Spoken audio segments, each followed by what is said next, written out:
Alors, il me paraît d'abord assez logique que Anthony Blinken fasse assez régulièrement des visites en Ukraine, compte tenu de ce que représente M. Zelensky par rapport aux États-Unis, et encore plus dans le cadre de la campagne électorale américaine, de façon à ce qu'on soit sûr, que les Américains soient sûrs qu'il ne dérape pas, qu'il ne fait pas de bêtises par rapport à ce qui est prévu. Parce qu'il faut bien comprendre une chose, c'est que tout ce cadre-là, et les autres questions également, doivent se considérer dans le cadre de la campagne électorale. Rien ne va se passer véritablement, ni sur le plan des décisions, ni sur le plan des actions concrètes qui vont être à faire, ni tactiques, ni stratégiques, avant de savoir qui est le ou la future présidente des États-Unis. Donc dans ce cadre-là, d'abord, il est logique et normal que M. Blinken y aille avec les Anglais, avec M. Zaloujny, qui est aujourd'hui l'ambassadeur d'Ukraine à Londres. Donc, il peut y avoir, je pense qu'ils vont aborder plusieurs sujets. L'un des sujets, évidemment, c'est la contre-attaque de Koursk, parce qu'il est prouvé aujourd'hui que cette contre-attaque de Koursk, cette attaque de Koursk est un échec complet, et qu'elle a entraîné par ailleurs l'échec également de la défense du Donbass, et en particulier par rapport à Pokrovsk, qui est le nouvel objectif russe. Donc, je pense qu'ils vont faire un tour d'horizon de cette affaire. J'avais entendu dire que M. Zelensky avait décidé cette opération sans l'aval des Américains et qu'ils avaient été pris par surprise ou étonnés. Je n'en crois pas un mot, dans la mesure où nous savons tous que l'Ukraine est otanisée depuis 2014 en totalité. C'est Mme Nuland qui a fixé le gouvernement post-Maïdan. C'est elle qui a organisé le Maïdan avec les services secrets polonais. On sait tout ça. Donc, le pays est totalement sous contrôle des Américains. Et également, ils font ça avec du matériel en particulier, en partie américain. Donc, j'imagine pas qu'ils auraient pu engager du matériel américain qui est contrôlé par des spécialistes et par des consultants américains sans que les Américains soient au courant. Donc, ça ne me paraît pas sérieux. Par contre, comment est-ce qu'il faut présenter la situation aujourd'hui par rapport à l'échec ? On sait que Zelensky a dit que même si ça n'avait pas réussi, au moins ils avaient été audacieux, c'est ce qu'il a dit au début de l'opération. Mais est-ce que ça suffit comme justificatif auprès des Américains pour éviter que le camp Biden et Mme Kamala Harris en l'occurrence se fassent accuser par les républicains d'être des incompétents? Donc je pense qu'il y a cette question-là. Il y a la question évidemment de l'autorisation de l'emploi des armes à longue portée vers le territoire de la Russie. Alors, je pense qu'on va en parler également dans d'autres questions. Moi, je ne pense pas qu'aujourd'hui, il y ait quelques décisions que ce soit sur les armes à longue portée, parce que ce sont des armes qui sont extrêmement sensibles, puisque l'idée, c'est de demander à taper loin et fort sur les territoires russes. On sait très bien, parce que Poutine l'a même dit clairement, que si les Ukrainiens, donc les Américains et les Occidentaux, tapent dans la profondeur sur les territoires russes, les Russes taperont dans la profondeur, non pas sur le territoire ukrainien, mais sur le territoire de ceux qui approvisionnent l'Ukraine. C'est-à-dire, à ce moment-là, il ne se privera pas et il dira pourquoi. Il dira « je me défends contre votre attaque » et il tirera sur l'Allemagne, sur la Pologne, sur la Roumanie, etc., etc. Donc, je suis persuadé que personne ne prendra le risque d'ouvrir la boîte de Pandore pendant cette période. Donc, voilà, à mon avis, les deux sujets qui doivent traiter. Et puis le troisième sujet, c'est si Zelensky doit faire un voyage aux États-Unis, surtout encore une fois dans le cadre de la campagne américaine, je pense qu'il va falloir cadrer son discours de la façon la plus précise possible, de façon là aussi qui ne risque pas de mettre en cause, sans le vouloir par sa présentation, le camp démocrate qui actuellement est en difficulté dans le cadre d'une campagne électorale. Donc, je suppose que si moi j'étais M. Biden ou Mme Kamala Harris, je dirais surtout à Blinken, va là-bas et écrit son discours ligne à ligne de façon à ne sortir pas du cadre lorsqu'il va venir aux États-Unis. Donc, voilà, à mon avis, les différents sujets dont ils sont susceptibles de parler. Alors, pourquoi les Anglais?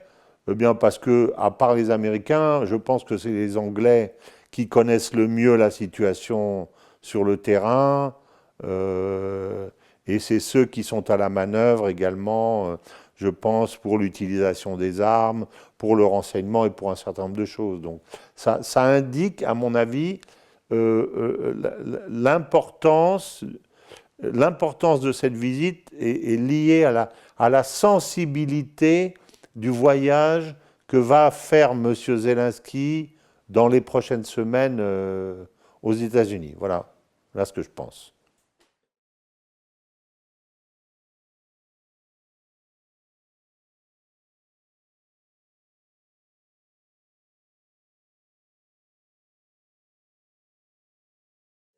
Alors, il faut bien voir qu'il y a un contresens par rapport à l'utilisation de ces armes.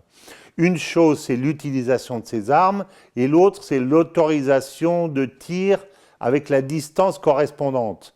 Parce que on peut dire, vous avez le droit d'utiliser des armes qui tirent jusqu'à 300 ou 400 km, mais vous ne pouvez pas les utiliser au-delà de 50 km. Et ça, donc, on dit, oui, vous avez le droit d'utiliser des armes parce que ça fait bien, et en particulier, je pense que Zelensky a intérêt à faire dire ça à sa population ou à dire que sa population se pose la question parce que ça lui permet de prendre le beau rôle en disant « moi, je veux me battre, je veux me défendre, je veux tirer, mais on ne me laisse pas ». Donc c'est auto-justificatif si vous voulez. Mais encore une fois, je ne pense absolument pas que les Américains aujourd'hui vont autoriser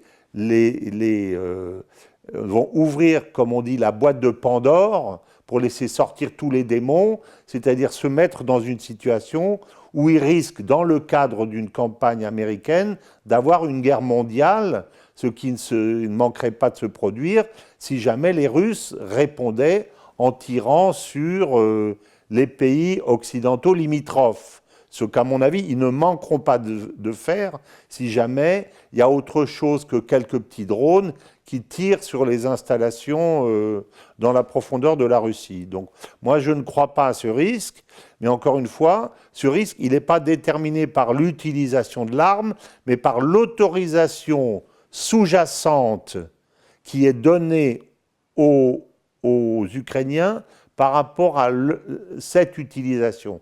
C'est là, à mon avis, que se pose le problème. C'est pratique parce que d'un côté, vous voyez, je veux utiliser les armes, et de l'autre côté, on dit, OK, vous les utilisez pas, mais vous allez tirer sur le pont de Kerch, dont tout le monde se fiche parce que maintenant, les produits et les personnes arrivent par la route qui vient de Mariupol et pas par le pont de Kerch. Donc le pont de Kerch, mais on essaye d'utiliser la symbolique parce qu'on sait qu'on ne peut pas faire grand-chose. Et ça, je pense que ça sert aussi l'objectif de Zelensky, parce que je sors un petit peu du cadre de la discussion, mais c'est très important. Je vais dire quelque chose d'assez brutal. Je ne pense pas que Zelensky soit véritablement autre chose, lui et son entourage, qu'une bande de mafieux. Parce que dans tous les contrats d'armement dans le monde entier, et j'ai fait moi-même du commerce international pendant 40 ans, je n'ai pas vu un seul contrat d'armement qui ne soit pas tarifé. Or là, on a donné à M. Zelensky, depuis le début de la guerre, plus de 200 milliards.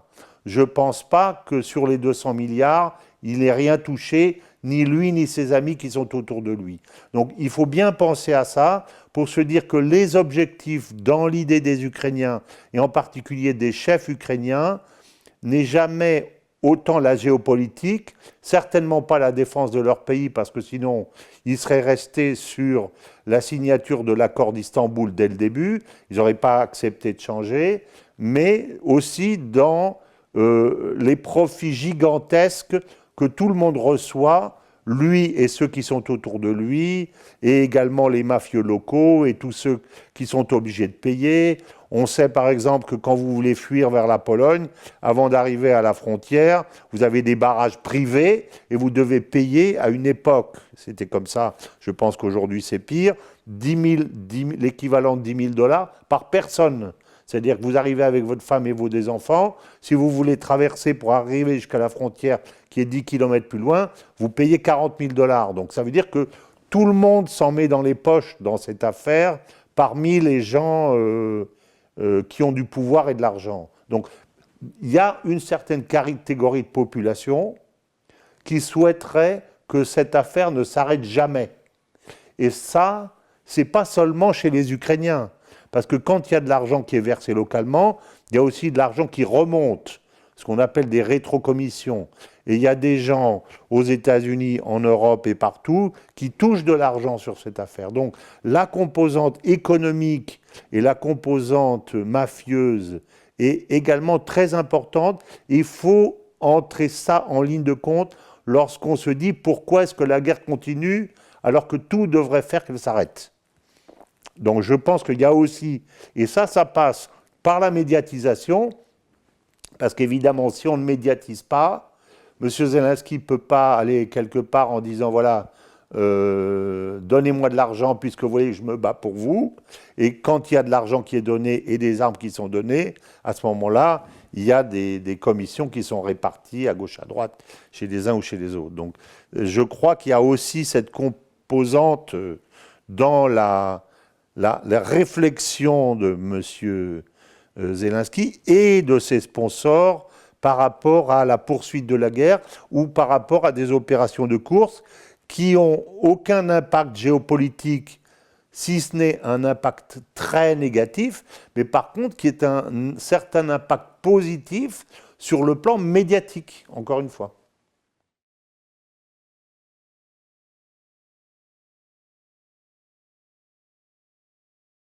Je reviens sur ce que j'ai dit. Bien sûr qu'il faut une permission, mais la permission n'est pas dans l'utilisation de l'arme, mais dans ce qu'on peut se permettre avec l'arme. Encore une fois, je suis persuadé que si les Américains et les Occidentaux permettent aux Ukrainiens d'utiliser ces armes, ce qu'ils font effectivement depuis le début du conflit, ils ne les autorisent pas à s'en servir jusqu'aux limites de ce que ces armes permettent. C'est ça qui est très important de comprendre. Donc ça permet d'expliquer que en même temps, il n'y a pas de permission, mais en même temps, il y en a une. Parce que si on leur dit, vous avez une arme qui tire à 300 km, mais au-delà de 100 km, on ne veut pas que vous alliez, ce n'est pas la même chose. Dans un cas, l'utilisation de cette arme est tactique.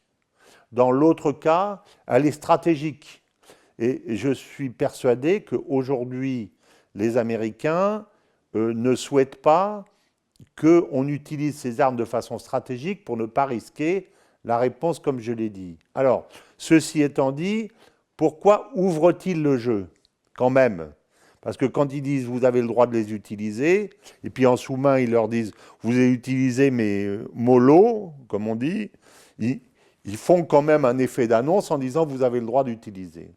D'abord parce que ça leur permet de justifier auprès des populations, des gouvernements et de leurs alliés que eux ne sont pas en train de subir une défaite. Donc il faut habiller un narratif pour montrer qu'on est dynamique.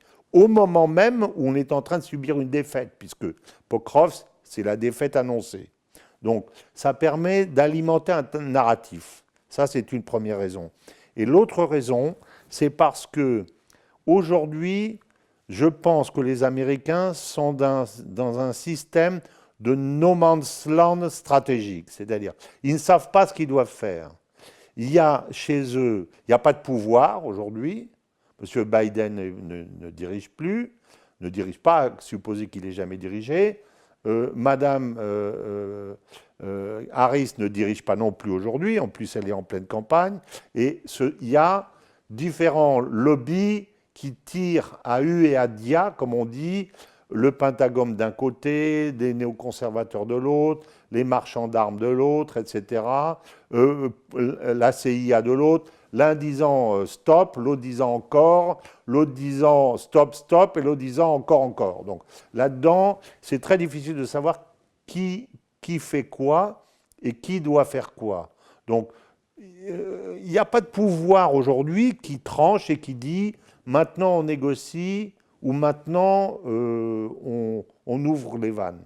Mais on constate qu'en même temps, on envoie des signaux faisant penser qu'on va accepter de négocier, comme dans le cas de la réunion internationale dont j'imagine on va parler, où M. Zelensky a demandé que les Russes soient là. Donc on envoie un signe positif, et en même temps on envoie un signe négatif, comme par exemple l'utilisation des armes, ou un autre élément extrêmement négatif, c'est l'ouverture d'une base de l'OTAN très importante sur le territoire de la Lituanie, financée par financée par les Allemands. Donc, avec plusieurs milliers de soldats en Lituanie, c'est-à-dire sur une terre très sensible. Donc, on envoie des injonctions contradictoires.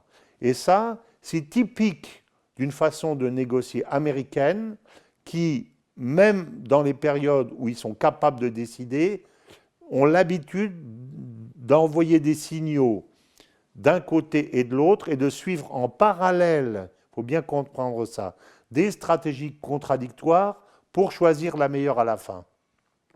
Je vous prends plusieurs exemples de l'histoire, très courts. Pendant la Seconde Guerre mondiale, les Américains, qui étaient alliés des Russes pour le combat des nazis, ont passé une bonne partie de la guerre à essayer de passer un accord avec les nazis pour retourner les nazis contre les Russes, c'est-à-dire de remettre les Russes dans le camp de l'Ouest contre les nazis dans le camp de l'Ouest contre les Russes. Ça ne s'est pas fait parce que le général de Gaulle ne l'a pas voulu et Churchill ne l'a pas voulu, mais c'était ça leur idée. Ensuite, au moment de la guerre d'Algérie, ils ont financé en même temps l'OAS et le FLN. Ça paraît totalement contradictoire. Le FLN pour essayer d'avoir du pétrole et l'OAS pour embêter de Gaulle. Après, ils ont soutenu en même temps et ils ont financé en même temps le Shah d'Iran et Khomeini.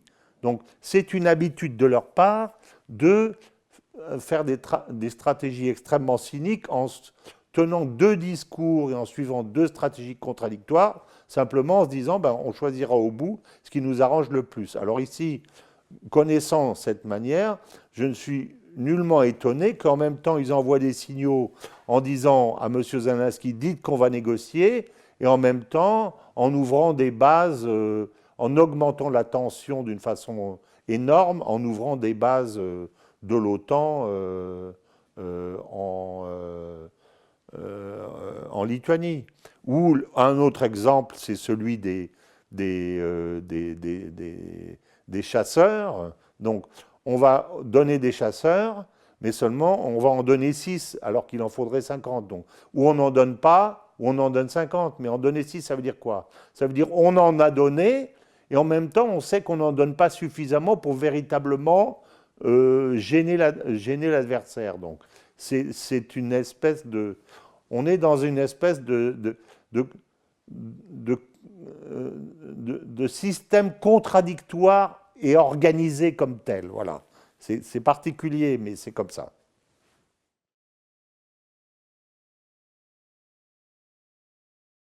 Je ne pense pas que ces actions puissent amener à une escalade du conflit, comme je vous l'ai dit. Sauf si, à un moment donné, il y avait un dérapage d'un certain nombre d'acteurs locaux, qui tirent là où il ne faudrait pas tirer, si vous voulez. Et on ne peut jamais exclure ça totalement. Mais je pense que, en particulier, encore une fois, parce que nous sommes dans la campagne électorale américaine, qui est extrêmement sensible, euh, les Américains feront extrêmement attention à ne pas déraper justement pendant cette période. Et je suis sûr par ailleurs que les Russes ne le feront pas.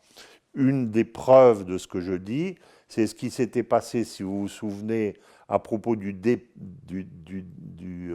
dérapage turc qui avait abattu un avion russe. À l'époque, c'était il y a quelques années. Et comment dire, Poutine a enterré l'affaire d'une certaine façon, ou il a négocié, si vous voulez. Donc moi, je suis sûr que Poutine est un être extrêmement rationnel qui ne veut pas monter aux extrêmes. Et je suis persuadé que les Américains, aujourd'hui, feront extrêmement attention pour que de leur côté, on ne monte pas aux extrêmes. Donc franchement, je ne le crois pas.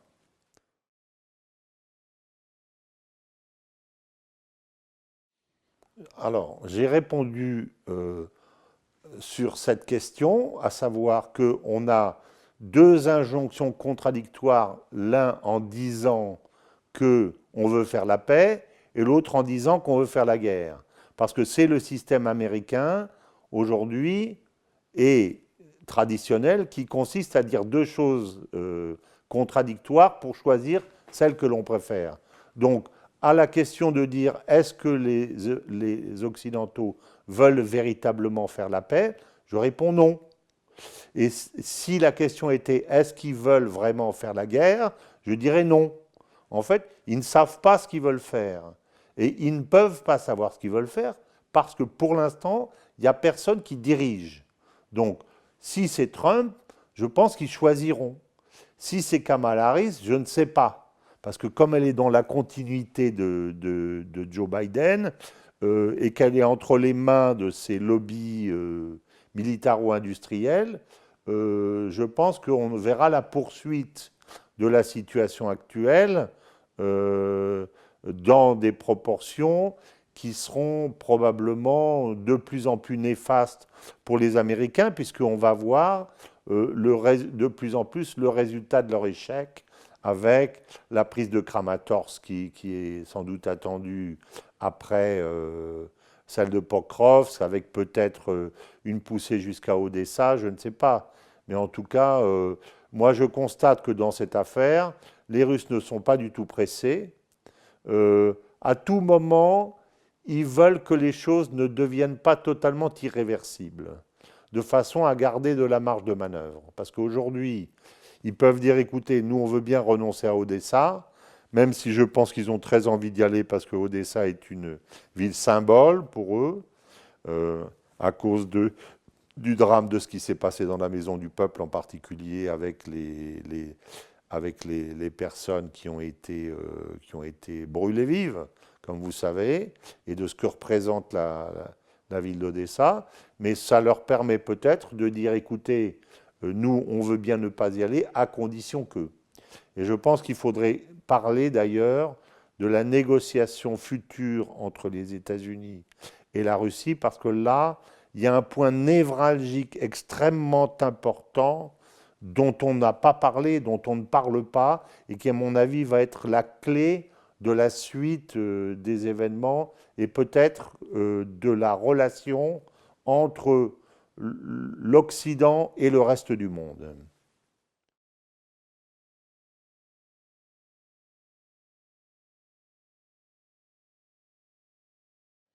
Bien sûr. Alors, il y a très peu de chances pour que la Russie, pour pas dire qu'il n'y en a aucune, pour que la Russie ne négocie avec l'Ukraine. Je pense que l'Ukraine fait cette deuxième réunion simplement parce que la première a été une réunion, a été totalement un fiasco. Je pense me souvenir que la Chine n'était pas venue, qu'un certain nombre de grands pays n'étaient même pas venus. Donc, ils ont dit à Zelensky, ton affaire, c'est bidon, ça ne nous intéresse pas. Donc, il a besoin médiatiquement de montrer qu'il est pas simplement... parce que organiser une conférence de paix dans un conflit avec la Russie sans que la Russie soit présente, ça n'a aucun sens. Donc, il veut en faire une deuxième. Mais c'est pour des raisons d'image.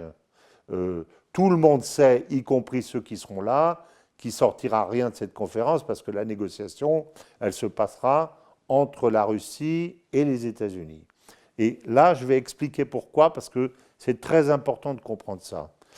La question de la paix est la question de demain, soit que ça soit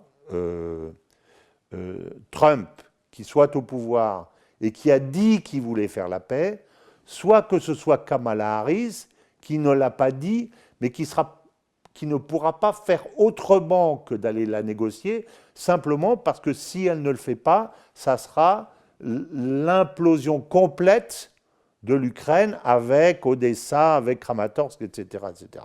Donc l'un ou l'autre cas, l'un le fera par son bon vouloir et l'autre fera par la force, mais au bout du compte, ils seront obligés d'aller, comme on dit, à Canossa, on dit en français.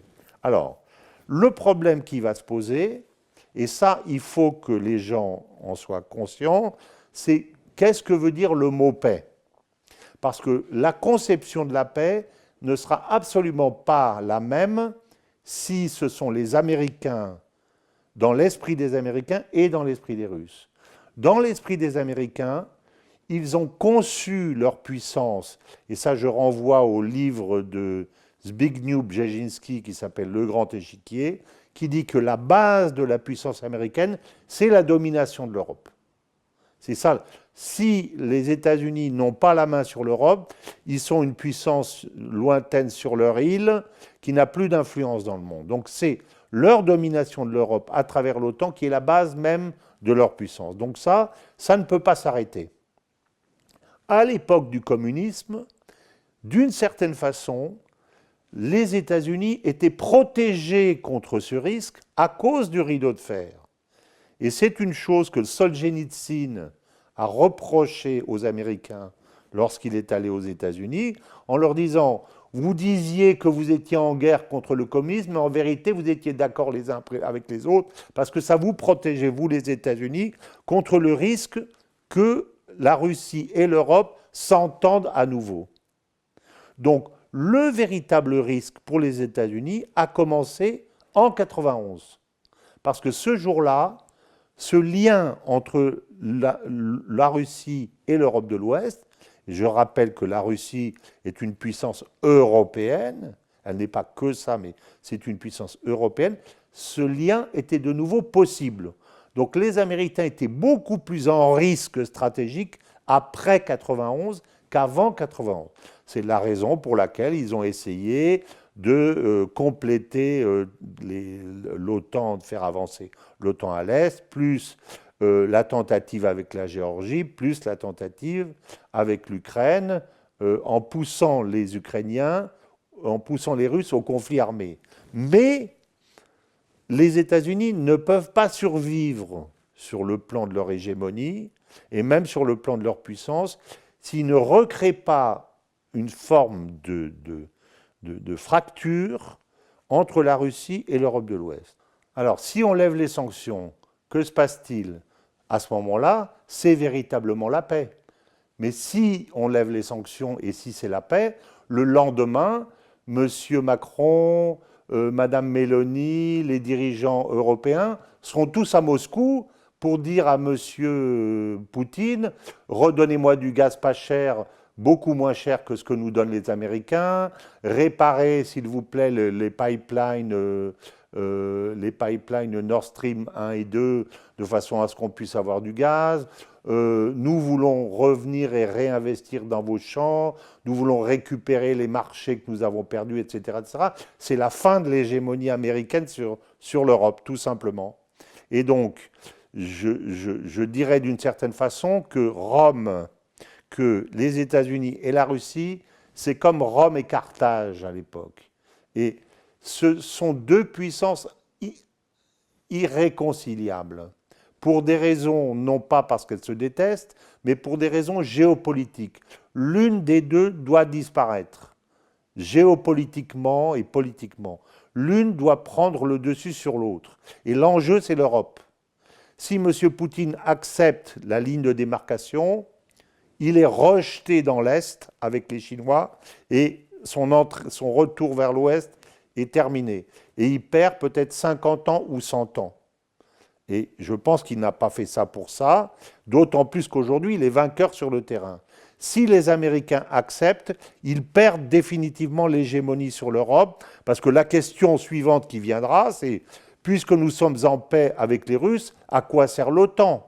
Donc, du coup, l'OTAN disparaîtra, c'est mathématique avec le temps, et à ce moment-là, tous ces pays iront là où ils ont envie et besoin d'aller pour des raisons économiques, commerciales, politiques, etc., c'est-à-dire vers l'Est. Voilà. Donc c'est cet enjeu véritablement qui est un basculement du monde, un véritable basculement du monde, qui va être l'enjeu de ces futures négociations. Et tous les autres pays qui sont autour, tous les pays du Sud, regarderont et observeront pour savoir qui est le véritable vainqueur de ce conflit. Et si ce sont les Russes, ils se diront, c'est une puissance dont la puissance militaire fait 60, un budget militaire qui fait 70 milliards de dollars, qui a vaincu une puissance dont le budget militaire est de 900 milliards de dollars. Donc les Américains ont été battus par une puissance qui est, entre guillemets, 10 fois plus petite qu'eux, donc c'en est fini de l'hégémonie américaine. Donc c'est ça l'enjeu. Et il est très important de l'analyser et de le comprendre.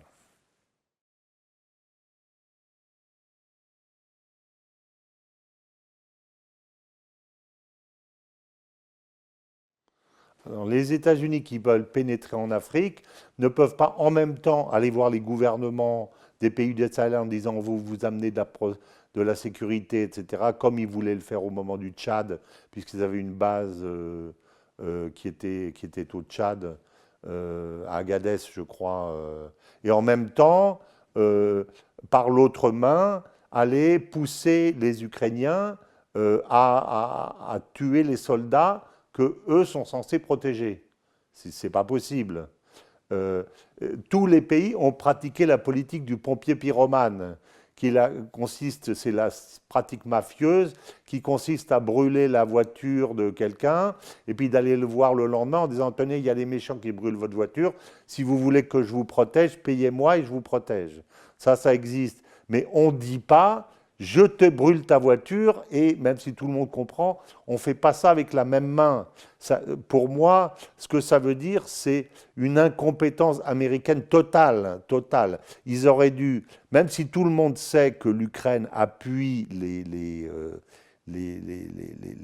djihadistes, dans ces cas-là, que ce soit en Syrie ou ailleurs, les Américains auraient dû interdire absolument aux Ukrainiens de le faire savoir sous leur drapeau, parce qu'on sait que s'ils le font savoir sous leur drapeau, ça veut dire qu'on sait qu'ils le font d'ordre et pour compte des Américains, et donc ça dessert profondément les Américains. Et il me semblerait très logique qu'à partir de ça, il se développe une campagne anti-américaine extrêmement violente en Afrique. Donc, pour moi, c'est surtout